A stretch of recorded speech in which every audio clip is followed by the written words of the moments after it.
স্বরাষ্ট্রমন্ত্রী আসাদুজ্জামান খান জানিয়েছেন যে কোনো সময় জামাত শিবির নিষিদ্ধ হচ্ছে। তিনি বলেন, জামাত শিবির আগেই নিষিদ্ধ ছিল। মুক্তিযুদ্ধের পক্ষের দলগুলো আর সুশীল সমাজ এই দলটিকে নিষিদ্ধের দাবি জানিয়ে আসছে। সেটি বাস্তবায়নের প্রক্রিয়াটি চলছে। অনেক কিছুই হতে পারে, এখনো প্রজ্ঞাপন হাতে পাওয়া যায়নি বলে জানান মন্ত্রী। বলেন, প্রধানমন্ত্রীর আলোচনার ভিত্তিতে সবার ঐক্যমত্যের ভিত্তিতেই এটা করা হচ্ছে। সন্ত্রাস দমন আইনের 18 অনুচ্ছেদ অনুযায়ী এটি কার্যকর করা হবে। জামাত শিবির দেশে সংকটময় অবস্থা তৈরি করেছে বলে অভিযোগ করেন স্বরাষ্ট্রমন্ত্রী আসাদুজ্জামান খান। তিনি আরো বলেন, কোটা আন্দোলনে ছাত্রদের সামনে রেখে জামাত শিবির আর বিএনপির জঙ্গিরা ধ্বংসযজ্ঞ চালিয়েছে, এর বিচার হবে।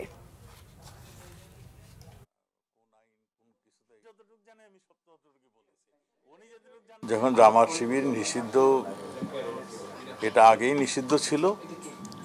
আপনারা জানেন, জিয়াউর রহমান সাহেব এসে আবার তাদেরকে রাজনৈতিক অধিকারটা দিয়েছিল দল করার, এবং এদেশের মুক্তিযুদ্ধের পক্ষের দলগুলি এবং এদেশের সুশীল সমাজ সবাই জামাতকে তখন থেকে নিষিদ্ধ ঘোষণা করার জন্য অবিরামভাবে বলে আসছিল। এটা জনগণের একটা দাবি ছিল।